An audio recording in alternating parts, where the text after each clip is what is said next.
સ્વામિનારાયણ હરે વચનામૃત ગઢડા પ્રથમનું 17મું સત્સંગમાં કુસંગનું મોડી વાત ન કર્યાનું.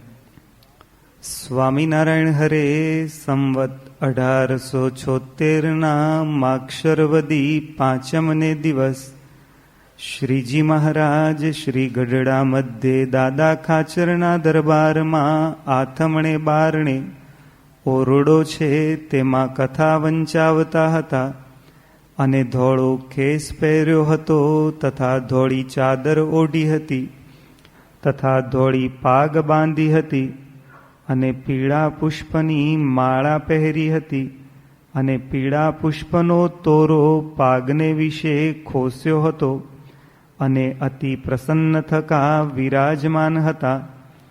તે સમયને વિશે મુક્તાનંદ સ્વામી તથા ગોપાળાનંદ સ્વામી આદિક સાધુને તેડાવ્યા અને શ્રીજી મહારાજ તે સર્વે પ્રત્યે બોલ્યા, જે આપણા સત્સંગમાં થોડો કુસંગનો ભાગ રહ્યો જાય છે તે આજ કાઢવો છે અને આ પ્રકરણ એવું ચલાવવું છે જે પરમહંસ તથા સાંખ્યયોગી તથા કર્મયોગી સર્વ સત્સંગીમાં પ્રવર્તે. તે સત્સંગમાં કુસંગ તે શું? તો જે વાતના કરનારા હિંમત વિનાની વાત કરે છે તે સત્સંગમાં કુસંગ છે. તે કેવી રીતે વાત કરે છે? તો એમ કહે છે, જે ભગવાનનું જે વચન તેને યથાર્થ કોણ પાડી શકે છે અને વર્તમાન ધર્મ પણ યથાર્થ કોણ પાડી શકે છે? માટે જેટલું પડે તેટલું પાડીએ.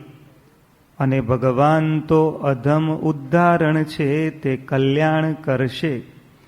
અને વળી એમ વાત કરે છે, જે ભગવાનનું સ્વરૂપ જે હૃદયમાં ધારવું તે કાંઈ આપણું ધાર્યું ધરાતું નથી. એ તો ભગવાન જેને દયા કરીને ધરાવે છે તેને ધરાય છે. એવી રીતે મોડી વાત કરીને ધર્મ, જ્ઞાન, વૈરાગ્ય અને ભક્તિ ઇત્યાદિ જે ભગવાનની પ્રસન્નતાના સાધન તેમાંથી બીજાને મોડા પાડે છે.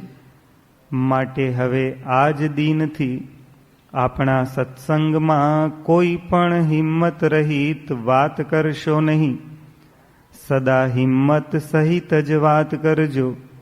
અને જે એવી હિંમત રહિત વાત કરે તેને તો નપુંસક જાણવો. અને એવી હિંમત વિનાની વાત જે દિવસ થઈ જાય તો તે દિવસ ઉપવાસ કરવો. ઇતિ વચનામૃતમ ગઢડા પ્રથમ પ્રકરણનું 17મું થયું. યોગી બાપા પણ ઘણી વખત કહેતા અને સંત સ્વામી પણ ઘણી વખત કહેતા કે પાણીમાં તો પોરા નીકળે પણ દૂધમાં પોરા શોધે, દૂધમાં પોરા નીકળે એવું બને નહીં. પણ મહારાજ અહીંયા દૂધમાં પોરા કાઢે છે. દુનિયામાં તો કુસંગ છે પણ સત્સંગમાં એ કુસંગ હોય છે એ દ્રષ્ટિ શ્રીજી મહારાજે આપી છે. સામાન્ય રીતે આપણા મગજમાં કુસંગની વ્યાખ્યા જેમ બહાર આપણે અમુક કુસંગની વાત જાણેલી છે કે ભાઈ બીડી તમાકુ લેતો હોય, દારૂ પીતો હોય, અવળા ધંધા કરતો હોય, ગોરખ ધંધા કરતો હોય, એ બધા કુસંગી છે. એવાથી તો આપણે દૂર રહીએ. પણ સત્સંગમાં જેની આપણે જય બોલાવીએ છીએ એની જ જય બોલાવતો હોય, જેની આપણે આરતી ઉતારીએ છીએ આપણે જેવી જ આરતી એ પણ બોલતો હોય, આપણી જેમ જ તિલક ચાંદલો કરતો હોય છતાંય કુસંગી છે. એ કઈ રીતે ઓળખવો? એ કઈ રીતે પારખવો? મહારાજ અહીંયા એ વાત કરે છે. શ્રીજી મહારાજને કોઈ મોડી વાત કરે એ ગમતું નહીં. અને ગમતું નહીં એટલે એના માટે પગલાં પણ આમ લેતા મહારાજને ખબર પડી કે આ પ્રકારની વાતો આમ જેને કહેવાય ઘૂસપૂસ થતું હોય ને, આમ ખૂણે ખાંચરે જે બધી આમ વાતો ચાલતી હોય. ઘણા જે મોડી વાત કરનારા છે સ્ટેજ ઉપર આવીને વાત ના કરે, એ લોકોની વાતો છે ને ભૂગર્ભમાં ચાલતી હોય. આવી બીજાને મોડા પાડવાની, એક પછી એક આખું એનું મોટું મિશન ન હોય, આમ મોટો સમૂહ ન હોય સીધો, પણ એક એકને આમ આ પ્રકારની મોડી વાત કરતા હોય ને મહારાજને જાણવામાં આવ્યું. એટલે શ્રીજી મહારાજે તાત્કાલિક સત્સંગના જે મોટેરા સંતો મુક્તાનંદ સ્વામી, ગોપાળાનંદ સ્વામી આદિક મોટેરા સંતોને બોલાવે અને મહારાજ કે આપણા સત્સંગમાં કુસંગનો ભાગ રહ્યો જાય છે. કર્મયોગી એટલે ગૃહસ્થમાં, સાંખ્ય યોગી જે મંદિરની અંદર સેવામાં જોડાયા હોય, અને સંતો બધામાં મહારાજ કે આ કુસંગનો ભાગ રહ્યો જાય છે, કાઢવો છે. શ્રીજી મહારાજને ગમતું નહોતું કોઈ મોડી વાત કરે. ભગવાન અને સંત છે કે પોતે મળ્યા, મહારાજ કે હું આટલો સમર્થ મળ્યો સર્વોપરી ભગવાન, અને તોય જીવ દુર્બળ રહે તો એને દુઃખ ના થાય? આજે મોટો ઉદ્યોગપતિ કે કરોડપતિ હોય, એનો દીકરો આમ કોઈક લારીવાળા પાસે 10 રૂપિયાની ભીખ માગે, કાં તો રોડ ઉપર ઊભો રહીને રડવા માંડે, તો એક જેમ કરોડપતિ હોય કે ઉદ્યોગપતિ હોય એને એમ ના થાય કે મારો દીકરો અમારે આબરૂ લે છે, આ ઘરના ધજાગરા ઉડાડે છે, આટલી બધી સંપત્તિ છે ને બીજા પાસે 5 રૂપિયા માગવા જાય છે ને રોદડા રડે છે, એવું થાય ખરું? એમ શ્રીજી મહારાજ કે હું પૂર્ણ પુરુષોત્તમ નારાયણ કોઈ દિવસ આ પૃથ્વી ઉપર આવીએ નહીં ને આવ્યો, અનંત કોટી બ્રહ્માંડનો અધિપતિ, અને તોય જીવ છે એ દુર્બળતા છોડે નહીં. તેને લાગે નહીં કે મારો દીકરો થઈને સાવ દુર્બળતા આવી? એટલે મહારાજથી એ સહન ન થાય. આપણે ટેવાઈ ગયા હોય એટલે આપણને ખબર ના પડે, પણ શ્રીજી મહારાજથી આ સહન નથી. એટલા માટે તરત જ આ કુસંગનો ભાગ એટલે જે મોડા વિચારો છે, મોડી વાતો છે, એ મહારાજ કાઢવા માટે પ્રયત્ન કરે છે. જીવમાં દુર્બળતા છે એ વાત સાચી, પણ એનો અર્થ એવો નથી કે આપણે કાયમ એમ કે દુર્બળતામાં પડ્યા રહેવું ખાડામાં. ભગવાન અને સંતનો આશરો લઈને એનો સહારો છે. અગાઉ આપણે સાંભળેલા છે એ સત્સંગની અંદર બધા આવ્યા લોકો તો પહેલા કેવી દુર્બળ દશામાં હતા, પણ ભગવાન અને સંતનો યોગ થયો તો ઉચકાયા, ઊંચે આવ્યા, અને જીવ આવી શકે છે. પ્રમુખ સ્વામી મહારાજ પાસે એક ભાઈ આવ્યા, હરિભક્ત આપણા ભાવનગરમાં, અને એ કે સ્વામી આમ ક્યારે માયા પાર થવાશે, આ સ્વભાવને બધું ટળશે કે નહીં, એમ કઈ આમ ખબર નથી પડતી. સ્વામી બાપાએ આમ બહુ શાંતિથી એને પૂછ્યું, સ્વામી કે તું કેટલા વર્ષથી સત્સંગમાં આવ્યો? એ કે મને 10 વર્ષ થયા. સ્વામી કે અત્યારે સત્સંગમાં તું આવ્યો એ પહેલા બીડી પીતો હતો? એ કે હા. સ્વામી કે હોટલમાં જતો હતો? એ કે હા. સિનેમા જોતો હતો? કે હા. બધું આવું પૂછ્યું બાપાએ. અને પછી સ્વામી કે અત્યારે? એ કે ના, અત્યારે કશું નથી. બાપા કે 10 વર્ષ પહેલા આ બધું હતું કે નહીં? પણ 10 વર્ષમાં સત્સંગનો યોગ થયો એટલે છૂટી ગયું કે નહીં? એમ આયે છૂટી જશે બાપા કે આ બીજું બધું છે એને થોડી વાર લાગશે પણ છૂટશે. જો ભગવાન અને સંત છે ને આપણને એક બળ આપે છે, હિંમત આપે છે, અને હિંમત તો ખરી પણ સાચી વાત કરે છે. અનાદિકાળથી જે આપણી સાથે આમ શત્રુઓ છે એ રહેલા છે, પણ ધીરે ધીરે ગુણાતીતાનંદ સ્વામી કે કાંકરાવાળી ભૂમિમાં ચાલવા માંડે તો જોડે છાણ ચોટ્યું હોય તો એ ધીરે ધીરે સાફ થઈ જાય. એમાં સત્સંગનો પ્રતાપ એવો છે કે આપણા સ્વભાવોને બધું છે ને ખરી પડે. પણ 1-2 દિવસમાં આપણે સંઘર્ષ કરીએ તોય આમ એ સંઘર્ષ આપણે કરીએ તોય આપણને લાગે કે આપણા સ્વભાવ જીતાય નથી, એટલે જીવ છે હિંમત હારી જાય. અને એમ થાય કે આ તો સત્સંગમાં મોટી મોટી વાતો જ થાય છે, નિર્વાસનિક થવાની, એકાંતિક થવાની, બાકી હકીકતમાં નથી એવું આપણને લાગે. પોતે સાવ નિર્બળ ને દુર્બળ થઈ જાય એટલે એને બધો સત્સંગ ફિક્કો લાગે, એને મોટા પુરુષની વાત પણ ખોટી લાગે, ભગવાનના શબ્દો પણ ખોટા લાગે કે આ તો પહેલાની વાત છે, હવે આ જમાનાની અંદર આ બધું છોડવું એ તો કોઈ દિવસ શક્ય જ નથી. આંખોને આમ કે એની ઉપર કંટ્રોલ કરવો અને આપણા અંતરની અંદર જે અંતઃશત્રુઓ છે એને જીતવા. હવે એ પહેલા પર્વતભાઈ ને ગોરધનભાઈ બધા જે નિર્વાસનિક થઈ ગયા, હવે આ યુગમાં હવે લાગતું નથી. આ ટીવીના યુગમાં આજે આમ તમે બહાર નીકળો તો એટલા બધા હોર્ડિંગ્સ હોય ને બધા બોર્ડ ને આ બધી જાહેરાતો, હવે કે આપણી આંખોને વશ કરવી ને આ વિચારોને વશ કરવા, હવે થાય એવું નથી. એટલે જીવ પોતે દુર્બળ થઈ જાય અને બીજાને પણ પછી એને ગ્રુપ તો જોઈએ ને.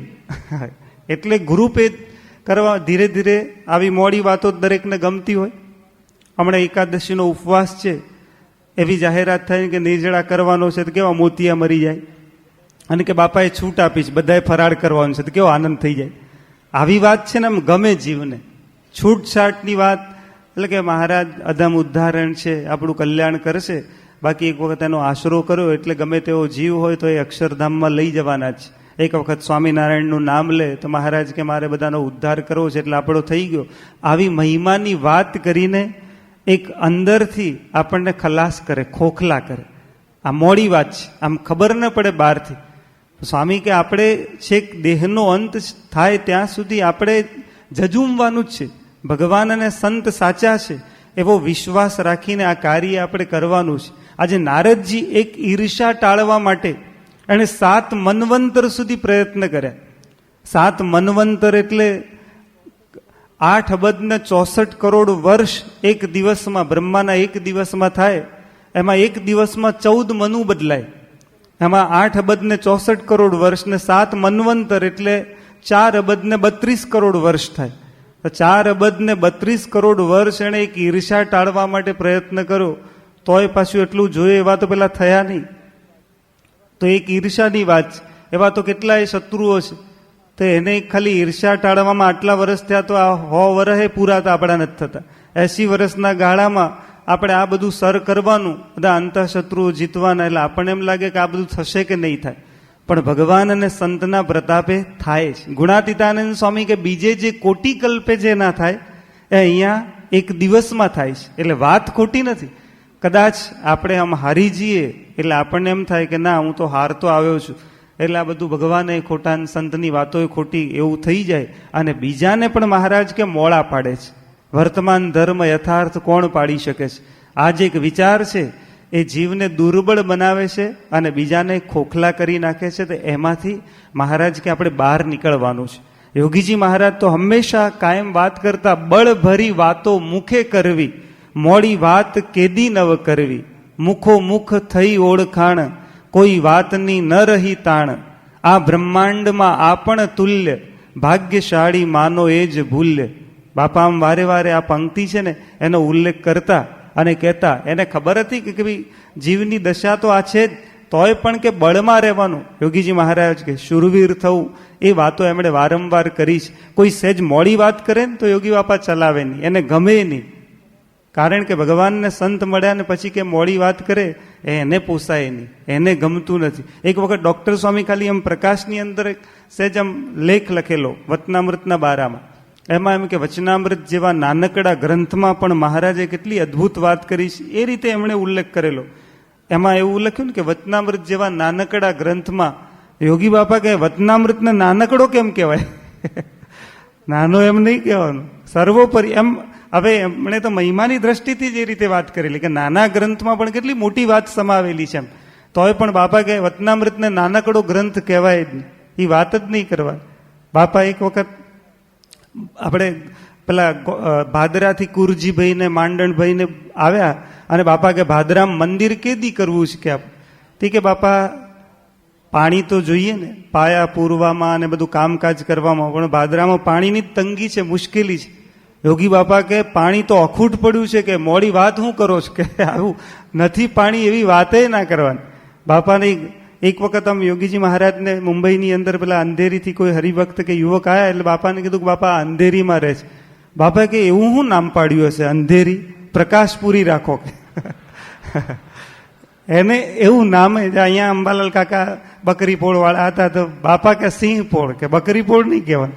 હવે એ તો એક પોળનું કે શેરીનું નામ પહેલેથી પરા પૂર્વથી ચાલતું આવ્યું હોય, પડ્યું હોય, પણ એને એવી મોડી વાત, આમાં તો કે મોડી જેવું છે નહીં. આ કાળી ગામ છે રાણી પાસે, સાબરમતી પાસે કાળી ગામ, તો બાપા કે કાળી નહીં, એનું નામ ધોળી રાખો. પછી અમારે એક દિવસ ગમત કરતા હતા કે ડોક્ટર બગડિયા છે ને, યોગી બાપા હોત તો અટક બદલાઈ નાખે કે ડોક્ટર સુધરિયા કરો.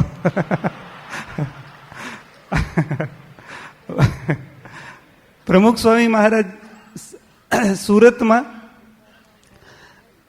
કોઠારમાં આમ બાપા ફરવા નીકળ્યા અને કોઠારમાં પેલા બધા ડબ્બા હોય ને, ડબ્બા કે મોટા પીપ પડ્યા હોય, એ દરેકમાં બધી આઈટમના નામ લખ્યા હોય બહારના ભાગમાં, મરચું કે હળદર ને બધું. એમાં દળેલી ખાંડ હોય તો આપણે બુરું કહીએ ને, તો ઉપર લખેલું ડબ્બા ઉપર બુરું. બાપા કે આવું શું નામ રાખ્યું હશે? કંઈક સારું રાખવાનું. સ્વામી કે બુરું નામ જ, એને આવું નામ પણ પસંદ નથી. એને કંઈ પણ આમ પોઝિટિવ છે, બળની વાત યોગીજી મહારાજને હંમેશા ગમતી. મોટા પુરુષને એક વખત તો એક યુવક આમ સાધુ હતા મેળાવની અંદર, યોગીજી મહારાજને હંમેશા એક મનમાં રહેતું કે બધા યુવકો બોલતા થાય, સત્સંગની વાત કરતા થાય, એટલે અવારનવાર એને ઓચિંતા ઊભા કરે, બળની વાત કરે. પેલો મોડો પડે તો બાપા કે અમને કે અંગ્રેજી આવડતું નથી, નહીં તો અમે બોલીએ તો આખું મુંબઈ રંગી નાખીએ, બધી કોલેજોમાં જઈને, પણ અમને અંગ્રેજી આવડતું નથી એટલે શું કરીએ? એટલે જેને આવડતું હોય એને ઊભા કરે. આ જનકભાઈ દવે અહીંયા છે, અવારનવાર એમને ઊભા કરતા, બીજા યુવકોને પણ ઊભા કરતા. એવું ગુજરાતીમાં પણ બધાને બોલવા માટે ઊભા કરે. એમાં એક સંત છે, એ આમ થોડા ગભરાય, કોઈ દિવસ બોલેલા નહીં. બાપા એને આગ્રહ કરે કે ના તમે બોલો. અને એક વખત એમણે જાહેરાત કરી દીધી યોગી બાપાએ કે ના તમે બોલો. હવે બહુ આગ્રહ કર્યો, એ કે બાપા મને નહીં ફાવે. તો યોગી બાપા કે ના બોલો જ. હવે બધા હરિભક્તોની વચ્ચે કયું બોલવાનું? એટલે એ કે બાપા મને ગુજરાતીમાં નહીં ફાવે. બાપા કે ગુજરાતીમાં ન ફાવે સોયલીમાં બોલો, આફ્રિકા ના થાય. એટલે બાપા કે સોયલી ભાષામાં બોલો. અને ઊભા કર્યા તો પેલા સોયલી ભાષામાં બોલવા માંડે. એમાં ફૂટબોલની કોમેન્ટ્રી બોલવા માંડે સોયલીમાં. હવે આપણને તો કંઈ ખબર પડે એ બીજા, કારણ કે બધા ગુજરાતી બેઠેલા. એમ પછી એમનું પૂરું થયું એટલે યોગી બાપાએ ત્યાગ વલ્લભ સ્વામીને કહ્યું, બાપા કે અમારા ત્યાગ વલ્લભ સ્વામી એનું ગુજરાતી કરશે, હવે ભાષાંતર કરશે. હવે ફૂટબોલની કોમેન્ટ્રીનું ભાષાંતર ત્યાગોલો સ્વામી તો સમજે ને. એટલે કે ત્યાગોલો સ્વામી કે આ હમણાં આપણને સ્વામીજીએ વાત કરી કે મનુષ્ય દેહ દુર્લભ છે, એ મળે નહીં, વારે ગળો મળતો નથી. એમાં ભગવાનને સંતનો આ યોગ થયો છે, યોગી બાપાનો, એ આપણું કેવું ભાગ્ય કહેવાય. એમ કરીને વાતને બધા હરિભક્તો તો યોગી બાપા કે ભલે બોલો પણ ગમે એમ. એક વખત બોલતા શીખ્યો હશે તો પછી વાંધો નહીં આવે. જેમ એક પેલા ગરીબ ભિખારી એક શેઠને ત્યાં ગયો માગવા માટે, તો શેઠની પાસે બધું કહ્યું કે આ આપો આ આપો. પેલા પેલું કીધું કે કંઈ હોય તો આપો, કે આ નથી. એ કે ના હોય તો કંઈ કપડું આપો, એ કે એ નથી. એવું ના હોય થોડા દાણા આપો, તો કે એ નથી. બધું ના પાડે. તો પેલા ભિખારીએ કહ્યું કે એક કામ કરશો શેઠ, એ કે તમે થોડી મને મુઠ્ઠી ભરેલી ધૂળ આપો ને. કે શેઠ કે એટલે ધૂળથી તારું શું વળશે, ધૂળ આપ. ભિખારી કે મારું કાંઈ ના વળે તો વાંધો નહીં, પણ તમારો હાથ તો વળશે, કે આપવાની ટેવ તો પડશે તમને ધીરે ધીરે. એમ એક વખત આ ટેવ ધૂળ આપતા શીખ્યા હશો તો કાલ ઉઠીને દાણા આપતા શીખશો. એમ એક વખત અમે કે ફૂટબોલની ભલે ને કોમેન્ટ્રી બોલે, ધીરે ધીરે મોટા પુરુષનો મહિમાએ ગાતા શીખશે ને. પણ બાપાને શું કે ના કોઈ પાડે ને, યોગીજી મહારાજ એ નો હાલે ગુરુ. અને પેલો ગમે તેવું બોલ્યો હોય ને તો બાપા તરત જ કે આવું બ્રહ્માંડમાં ન મળે. અને એની માટે તો કે ભગવાનના સંતની વાત બીજા ક્યાં થતી હોય. ભલે ગમે તેવું સાદું બોલતો હોય, સાવ સામાન્ય બોલતો હોય, પણ પ્રગટના ચરિત્રો, પ્રગટનો શબ્દ આવે બ્રહ્માંડમાં બીજા બધા વક્તાઓ કરતા શ્રેષ્ઠ જ છે. એટલે કે બ્રહ્માંડમાં ન મળે બાપા. એ રીતે પેલાને પ્રોત્સાહિત કરતા મોટા પુરુષ ધીરે ધીરે જીવને છે ને બળ આપીને ઊંચે લાવતા. સત્સંગની દરેક વસ્તુમાં જીવ તો હંમેશા શું છે, એ મોળો જ છે. અને આપણે જે વાતાવરણમાં રહીએ છીએ એ લગભગ મોળા વાતાવરણની અંદર જ રહીએ છીએ. એટલે એની વાતો સાંભળવાની, એના વિચારો સાંભળવાના. જેનો યોગ થાય એના સતત વિચારો આપણે આમ સાંભળીએ એટલે એ મગજ ઉપર પડ્યા કરે, અને ઘડતર પણ એ શબ્દોનું જેવા પડે એવું આપણું થતું જાય. આપણે સત્સંગની અંદર કે જગતમાં બેઠા છીએ તો કે આ મારાથી ના છૂટે, આ ના છૂટે.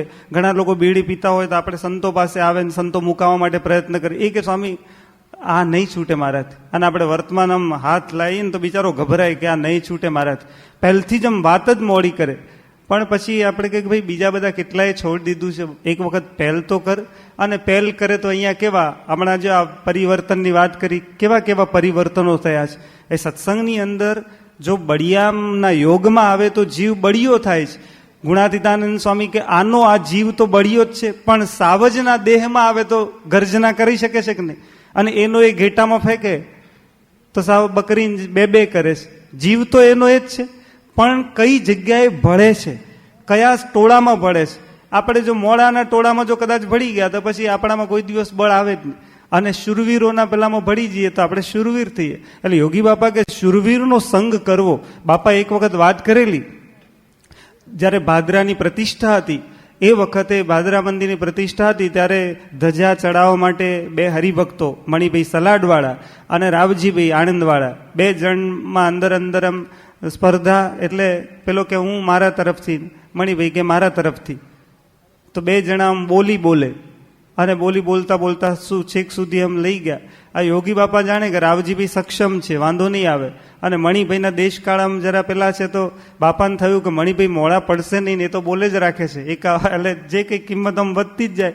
પછી યોગી બાપાએ તરત જ બાપા કે મણિભાઈ તમારી સેવા થઈ ગઈ, વાંધો નહીં, રાવજીભાઈને લાભ લેવા દો. એમ કરીને યોગી બાપાએ રાવજીભાઈને ચાન્સ આપ્યો. પણ પછી યોગી બાપા બોલે કે મણિભાઈ બધી સભાને પૂરું થયું પછી બાપા કે તમારો ક્યાં સુધીનો સંકલ્પ હતો? એ કે લાખ રૂપિયા થાય તોય વાંધો નહીં. કે હવે એ વખતે કે ગમે એટલો ખર્ચ થાય પણ મારા તરફથી આ સેવા થઈ જાય, ગુણાતીતાનંદ સ્વામીનું જે પ્રાગટ્ય સ્થાન એ સ્થાનની સેવા થાય, એટલે મારો સંકલ્પ હતો જ કે આટલે સુધીનો. પછી બાપા કે મણિભાઈ જેવા જો બધા સત્સંગી થાય તો આખો સત્સંગ શુરવીરોનો થઈ જાય, આખો સત્સંગ બળિયાઓનો થઈ જાય. એટલે એની અપેક્ષા આ છે, એના સંકલ્પમાં આપણે બધા આવા તૈયાર થઈએ એવી એની અપેક્ષા છે. અને આપણને તૈયાર કરવા માટે રાત દિવસ પોતે જો આજે સવારે જ રિપોર્ટની અંદર વાત આવી, એક વિદ્યાનગરની અંદર એન્જિનિયરિંગમાં ભણતો હતો છોકરો અને 1-2 વખત નપાસ થયો હશે. એણે બાપાને પૂછ્યું સ્વામીને કે બાપા આમ નપાસ થઈ એટલે હવે પછી ભણવામાં કંઈ મૂડ નથી રહેતો, ઢીલા પડી જવાય છે. સ્વામી કે નપાસ થવાય તો વાંધો નહીં, પણ નાસીપાસ ન થતો. બાપા નપાસ થવાય તો ચિંતા ના કરીશ, પણ સ્વામી કે ઢીલો તો પડતો જ નહીં, ભણવાનું તો ચાલુ જ રાખજે, નહીં તો 1-2 વખત નપાસ થઈ એટલે મન થાય કે હવે નહીં મેળ પડે, એટલે સાવ જીવ હરેરી જાય. બાપા કે અમારે ડોક્ટર સ્વામી જો 4 ટ્રાયલે પાસ થયા. બાપાએ પછી વાત કરી પણ ડોક્ટર થયા કે, એટલે તું ભણવાનું તો મૂકતો જ નહીં. એમ આપણે આ સત્સંગના માર્ગમાં પડીએ આથડીએ કે રમતા રમતા લડી પડે ભાઈ માણસ, તેને હસતા હસતા રડી પડે ભાઈ માણસ. આપણી દશા છે, આપણે હસતા હસતા રડી પણ પડીએ અને રમતા રમતા લડી પણ પડીએ. આખડતા લડતા આખડતા મોટા પુરુષ મળ્યા છે એટલે આપણું કાર્ય સિદ્ધ થવાનું છે. એક વિશ્વાસ રાખીને એને રાજી કરવા માટે આપણે ઝઝૂમવાનું છે. શક્તિ તો છે આપણામાં, પણ એ ટોળાને લીધે આપણી શક્તિ જે ટોળામાં ભળીએ એટલે એમાં વિલીન થઈ જાય છે, બળ રહેતું નથી. એક પેલો બ્રાહ્મણનો છોકરો, એના બાપુજી એને પાઠ શીખવાડતા હતા રોજ, એને ઓમ નમઃ શિવાય એવું. એટલે બ્રાહ્મણના છોકરાને એના બાપુજી પાઠ શીખવાડતા હતા. પેલો તો છોકરો તો બોલવા માંડ્યો ઓમ નમઃ શિવાય. તેની બાજુમાં એક દરજીનો છોકરો બેઠેલો, બ્રાહ્મણના છોકરાનો મિત્ર હતો. તો પેલો બ્રાહ્મણ કે આને શીખવાડીએ, 2-4 નામ લે હવારના પોરમાં ધારું, તો કે ઓમ નમઃ શિવાય બોલ. તો પેલો છોકરો કે આમ નો શિવાય, કે ઓમ નમઃ શિવાય, તો કે આમ નો શિવાય. પેલો કાયમ એમાં જ પડ્યો હોય ને, એટલે એને મંત્રમાં એના વાતોમાં આ વિચારો આવે, બોલવામાં આવે. એમ આપણે મોડાના જે ટોળામાં ભળ્યા હોય એ વિચારો પણ આપણામાં આવે, બોલવામાં પણ આવે. તમે જોજો, એટલા માટે મહારાજ કે સંગ છે ને એ બળિયાઓનો કરવો.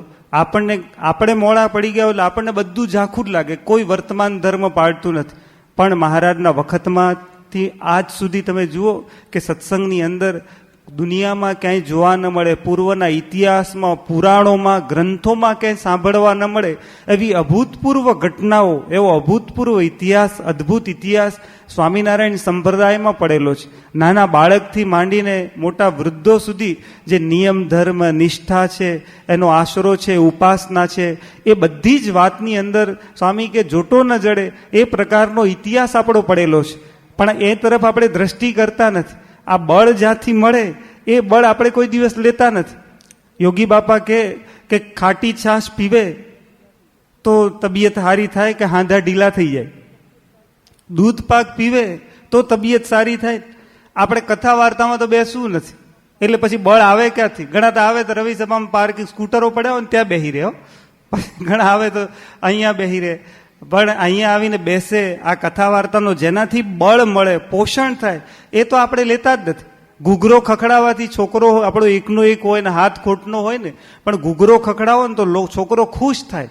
પણ તબિયત હારી કરવા માટે તેને દૂધ પાવું પડે. ઘૂઘરો ખખડાવો તબિયત હારી ન થાય. એમ દૂધ જેનાથી આપણું પોષણ મળે આ કથા વાર્તાથી એમાં તો બેસવાનો આપણને આળસ ચડે છે, એમાં તો કંટાળો આવે છે, પછી બળ ક્યાંથી મળે, પછી વિચારો આપણા મોડા જ રહે ને. એટલા માટે તો મહારાજે કથા વાર્તાનું પ્રવર્તન કરેલું છે. આજે કથા વાર્તામાં આપણે સાંભળીએ તો ખબર પડે કે ભાઈ સત્સંગની અંદર કેવા પ્રસંગો બનેલા છે મહારાજના વખતથી માંડીને આજ સુધી. શ્રીજી મહારાજના વખતમાં મહારાજ પેલા અલૈયા ખાચરને ત્યાં રામબાઈ રહેતા હતા. હવે એ રામબાઈ સથવારા જ્ઞાતિના, અલૈયા ખાચર એને પાળી પોષીને મોટા કર્યા, બાપ તરીકેની જવાબદારી એને નિભાવવાની હતી. અલૈયા ખાચરે પોતે લગ્ન કરેલા નહીં, પણ એમ એને ત્યાં આ રીતે એણે રાખેલા, અને એનું બધું જ ઉંમરલાયક છોકરી થઈ એટલે લગ્નના પણ એના માટેની વ્યવસ્થા કરવાનું એણે વિચાર્યું, અને છોકરીને કહ્યું કે હવે તારા માટે મૂર્તિઓ શોધીએ, પણ આને સત્સંગના સંસ્કારો એ કે મારે લગ્ન નથી કરવું. અલૈયા ખાચર કે ના કરવું પડે. તો કે તમે ક્યાં કર્યા છે? એટલે અલૈયા ખાચર તો બોલી શકે એમ હતું નહીં. એટલે એણે કહ્યું કે આ મહારાજને કહીએ તો મહારાજ એને આજ્ઞા કરે તો વાંધો નહીં. મહારાજ પાસે ગયા. અલૈયા ખાચરે કહ્યું કે રામબાઈ ના પાડે છે લગ્ન કરવાની, પણ તમારી પાસે હું લાવું, આપે આજ્ઞા કરવાની છે. મહારાજ કે સારું. રામબાઈ આવ્યા. મહારાજ કહ્યું રામબાઈ તમારે લગ્ન કરવા છે? એ કે ના મહારાજ, મેં સંકલ્પ કર્યો છે, એમાં તો પડવું જ નથી. શ્રીજી મહારાજ કે ના, તમારે ભગવાન ભજવા હોય તો વાંધો નહીં, ભજજો, પણ પરણીને પ્રભુ ભજવા. મહારાજ હવે મહારાજ કહ્યું એટલે બીજું કશું બોલી ન શકે. એ કે સારું મહારાજ. લગ્ન નક્કી થયા, લગ્ન લેવાના. લગ્ન થયા પછી એના પતિને એણે આમ હાથમાં બંગડીઓ કાઢીને એને અર્પણ કરી. બધા કે આ શું કરો છો? એ કે શ્રીજી મહારાજની આજ્ઞા પાડું છું. એ કે શ્રીજી મહારાજની શું આજ્ઞા? મહારાજે કહ્યું હતું કે પરણીને પ્રભુ ભજવા, તો મહારાજની આજ્ઞા પ્રમાણે લગ્ન કરી લીધા. એટલે હવે કોઈ એમય ના કે ભાઈ આજ્ઞા ના પાડી, અને હવે કે આ તું મારો ભાઈ કે આજથી લે આ આચવજે બેનના ઘરેણા, અને હવે કે મને ભગવાન ભજવાની છૂટ આપ. આ ઇતિહાસમાં કંઈ મળે? તમે આમ જે પ્રસંગો આપણે સાંભળીએ એવા રાજબાઈના પ્રસંગો, જીવુબા લાડુબાના જે પ્રસંગો આપણે સાંભળીએ છીએ, આવી ઘટનાઓ, અદ્ભુતાનંદ સ્વામીના જે પ્રસંગો આપણે કે બીજા મહારાજના પરમહંસોના, એવા આજની તારીખે પણ છે, પણ આપણને દ્રષ્ટિ નથી. યોગીજી મહારાજ એવું કહેતા કે મોડી વાત એટલે શું? બાપા યોગી બાપાએ વ્યાખ્યા કરી એક વખત કે મોડી વાત એટલે શું? તો કોઈ એમ કે અત્યારે મહારાજના વખતમાં જે હરિભક્તો હતા એવા હરિભક્તો ક્યાં છે? સંતો એમ કે મહારાજના વખતમાં જેવા હરિભક્તો હતા એવા હરિભક્તો ક્યાં છે? અને હરિભક્તો એમ કે મહારાજના વખતમાં જેવા સંતો હતા એવા સંતો ક્યાં છે? બાપા કે આ મોડી વાત. યોગીજી મહારાજા આપણને એમ કેવું ક્યાં છે? ભગવાન પ્રગટ છે એટલે એવા ભક્તો પણ પ્રગટ હોય, અને એવાનો જો યોગ રાખીએ તો આપણને. બાકી સત્સંગમાં જીવા ખાચરે જીવે છે, અને અલૈયા ખાચરે જીવે છે, સુરા ખાચરે છે, અને ફોઈબાએ હોય, બીજા જે મુક્તાનંદ સ્વામી ને બ્રહ્માનંદ સ્વામી, નિત્યાનંદ સ્વામી, એવા સંતોએ બધું જ છે સત્સંગની અંદર. પણ આપણે શું લેવું છે નક્કી કરવાનું. દરિયાની અંદર તો છીપલાએ છે, માછલાએ છે, રેતીએ છે, ને મોતીએ છે, ને બધું જ છે. પણ માછીમાર છે એની નજર માછલા ઉપર હોય, મોતી મરજીવો છે એની નજર મોતી ઉપર હોય. આપણે કેવા ઉત્કૃષ્ટ થવું છે? મહારાજે લોયાના 12મા વચનામૃતમાં લખ્યું છે કે ઉત્કૃષ્ટ થવું હોય એ શબ્દો કેવા ગ્રહણ કરે? ઉત્કૃષ્ટ શબ્દો ગ્રહણ કરે. ગુરુ તો ઉત્કૃષ્ટ છે સર્વોપરી, પણ પછી આપણને આજુબાજુ વાતાવરણ કેવું છે, મિત્રો કેવા છે. સત્સંગની અંદર પણ મિત્રતા કોની સાથે રાખવી? મહારાજે તો લોયાના 6ઠ્ઠા વચનામૃતમાં સંઘ શુદ્ધિનું આખું વચનામૃત છે કે મોડી વાત કરે ને તો એનો સંગ ના કરવો. પુરુષાર્થની વાત કરે તો મહારાજ કે એનો સંગ રાખો, પણ પુરુષાર્થમાં પણ પોતાનું બળ દેખાડતો હોય તો મહારાજ કે એનો સંગ ના કરવો. પણ ભગવાન અને સંતનું બળ લઈને આપણને સ્વભાવ જીતવાની વાત કરતો હોય તો એનો સંગ રાખો. એમ કરીને શ્રીજી મહારાજે સંઘ શુદ્ધિનું આખું વચનામૃત છે. ભગવાનને રાજી કરવા માટે જે નીકળ્યો હોય બધા માટેની આ વાત.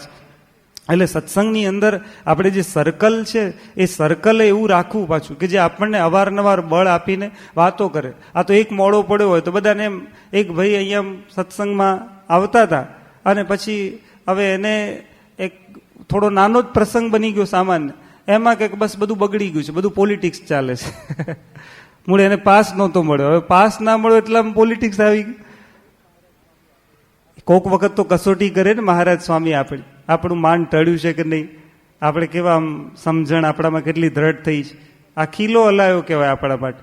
આવા નાના મોટા પ્રસંગો બને પણ એમાં દ્રઢતા રાખવાની હોય, સમજ રાખવાની હોય. પણ આપણે મોડા પડ્યા હોય કે હવે તો આમ તંત્ર બધું દિવસે દિવસે બગડતું જાય છે, એટલે પછી આપણી સાથે જે આવે એને આપણે એ રીતે દ્રઢ કરીએ.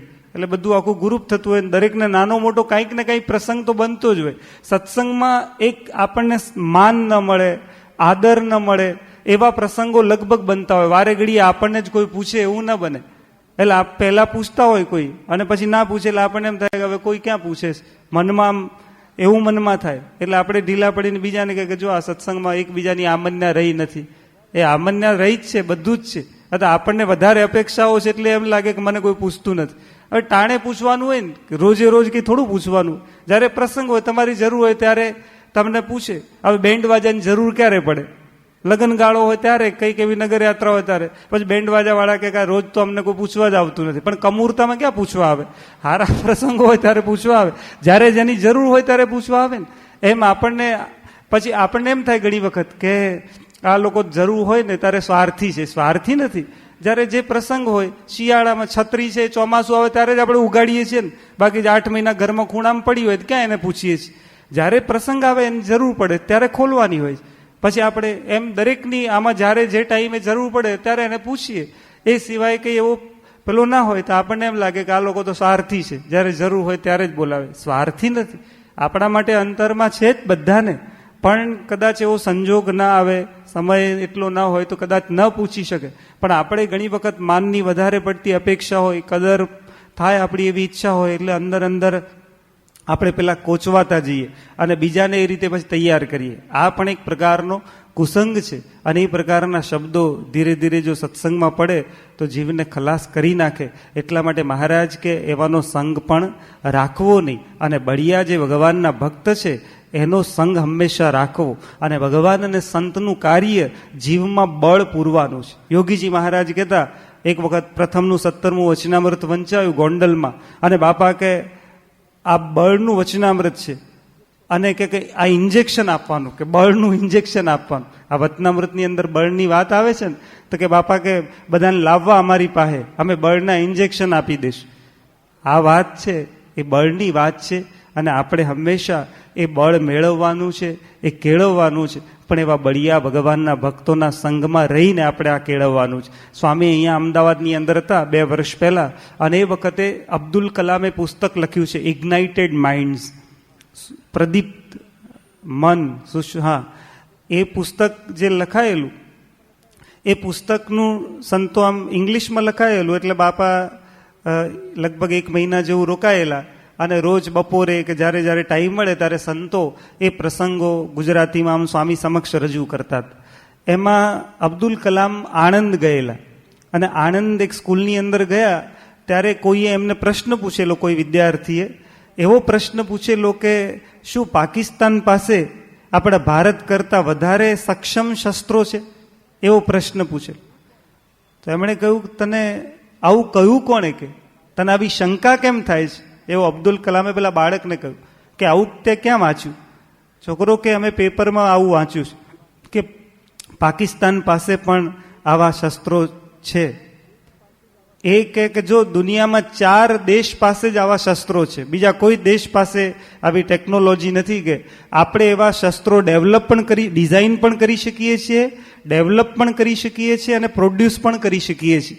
અને કે 4 દેશ, અમેરિકા, પછી એણે ચીનની વાત કરી, રશિયા અને ભારત, આ 4 દેશ પાસે જ આવા શસ્ત્ર બનાવી શકે એવી ટેકનોલોજી છે, બીજા પાસે છે જ નહીં. પણ પછી કે અબ્દુલ કલામે એને કહ્યું કે આવી તને શંકા નાખી, જેણે તને આવી શંકા નાખી હોય એની પાસે હવે તું બેસતો નહીં. કે આ વાત આવી એટલે સ્વામી તરત જ બોલ્યા, બાપા કે આ તો આપણો સિદ્ધાંત આવ્યો. મહારાજ જે કહ્યું ને, મહારાજ કે મોડી વાત કોઈ કરે ને એની પાસે બેસવું નહીં. બાપા સારંગપુરની અંદર 1990માં પરદેશથી આવ્યા, પછી સ્મૃતિ મંદિરે ગયા. સ્મૃતિ મંદિર બધા સંતો બધા ટ્રેનિંગમાં હતા, એ સંતો ત્યાં દર્શન કરવા ટોળે વળેલા. એટલે બાપાએ બધાને પૂછ્યું કે સંતો બધા મજામાં છો ને? સંતો કે હા. બાપા કે બધા બળમાં છો ને? સંતો કે હા. બાપા કે બળમાં જ રહેવું ને બળની વાત કરવી, જે દિવસ મોડી વાત થઈ જાય ને એ દિવસ રસોડામાં જવું નહીં. બાપા કે આમ આ રીતે સ્વામી બોલ્યા. એટલે કે ઉપવાસ કરવો, એકાદશી સિવાય ઉપવાસ કરવાની આજ્ઞા મહારાજ એક શિક્ષાપત્રીમાં આપી છે કે શિક્ષાપત્રીનો પાઠ ન થાય તો ઉપવાસ કરવો.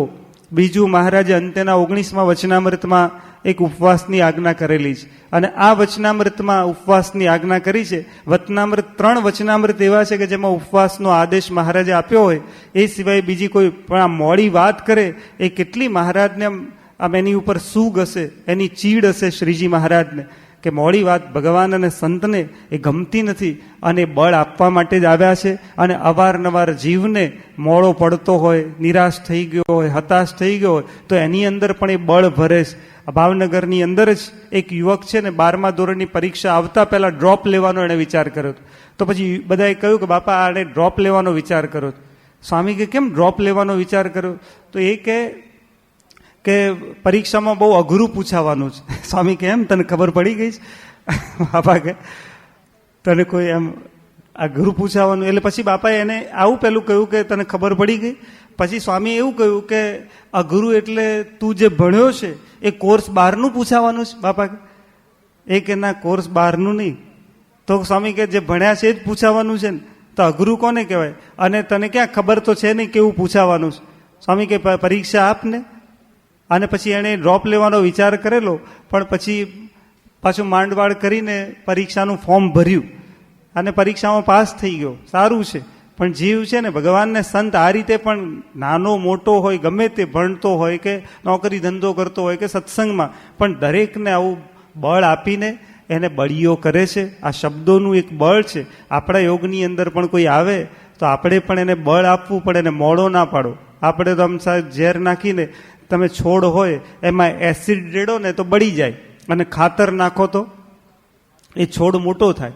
એમ આપણે કોઈ આપણી પાસે આવે તો ખાતર આપ, પણ એસિડ નાખીને સાવ એવા વિચારો નાખીને કે હવે સત્સંગમાં બધું ચાલે, આ તો બધું ક્યાં અત્યારે, એમ કરીને કોઈને મોડો ના પાડો. આપણે તો પડ્યા છે, આપણી તો અસેવા, પણ બીજાને કોકને મોડા પાડીએ ને એ આપણી અસેવા છે. બીજે પૈસે ટકે કદાચ આપણે કરી શકીએ કે ના કરી શકીએ, પણ આ બળમાં રહીએ એ પણ આપણી સેવા છે. એમાં ભગવાનને સંતનો પરિચય છે.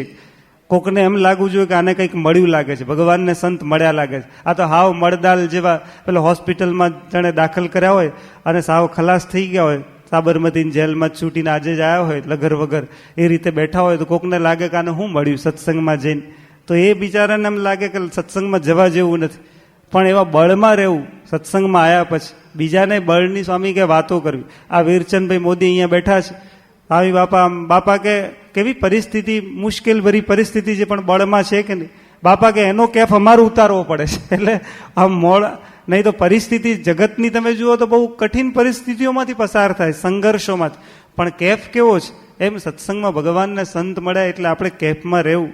એક છોકરાનો છે ને કાગળ આવેલો, એ છોકરાએ કાગળમાં એવું લખેલું કે મેં લંડન જવા માટે પ્રયત્ન કર્યો, લંડનના વિઝા લેવા માટે, મારે ફર્ધર સ્ટડી કરવા માટે મેં લંડનના વિઝા લેવા પ્રયત્ન કર્યો, પણ કે લંડનના વિઝા નથી મળ્યા. પણ કે પછી એણે કાઉન્સમાં સ્પેશિયલ લખ્યું કે લંડનના વિઝા મળ્યા નથી, પણ કે જેવું લંડનનું નસીબ કે મારા જેવો વ્યક્તિ ગુમાયો. આપણે કંઈક આટલી માનતાઓ કરી, ચાદર ઓઢાડવાનું નક્કી કર્યું, ગોંડલ 1000 પ્રદક્ષિણાઓ કરી આવે, તોય બાપાએ સંકલ્પ પૂરો ન કરે, આપણે ઢીલા પડી જઈએ. પણ એમાંય કે સારું હશે, બળમાં જ રહેવાનું સ્વામી કે ગમે તેવા સંજોગોની અંદર. અને એ જો બળમાં રહીએ તો પછી આમ સત્સંગ છે ને આપણને ખીલેલો ને ખુલેલો લાગે. અત્યારે આમ જે ઝાંખો લાગે, બીમાર માણસ આમ બહાર નીકળે ને, અઠવાડિયું તાવ આવ્યો હોય ને તમે રૂમમાંથી બહાર આમ આંટા ફેરા કરવા નીકળો, તમને જો ઝાંખું ઝાંખું લાગશે, અશક્તિ હશે શરીરમાં, આંખોમાં પણ આમ હજી તાજગી નહીં આવી હોય, એટલે આમ આપણને બધું ઝાંખું ઝાંખું લાગે. પણ જેમ બળિયો થયો હોય ને એને બધું જ આમ પ્રફુલ્લિત લાગે. એમ આપણે પણ બીમાર હોય, માંદા, એટલે આપણને સત્સંગમાં બધા કોઈ વર્તમાન ધર્મ પાળતું ના હોય એવું જ આપણને લાગ્યા કરે. એવું નથી, આપણે હજી એમ થોડું આંખોમાં પીળીઓ છે, અસર છે ને, એટલે જેમ ચક્કર આપણને ચડાવો પણ બધું ફરતું લાગે ને, પણ એવું નથી. એમ આપણે મોડા પડ્યા હોય એટલે આપણને બધું મોડું લાગે. હકીકતમાં તો મોટા પુરુષે, ભગવાનના સંતે જે સત્સંગ વિકસાવ્યો છે, જેનું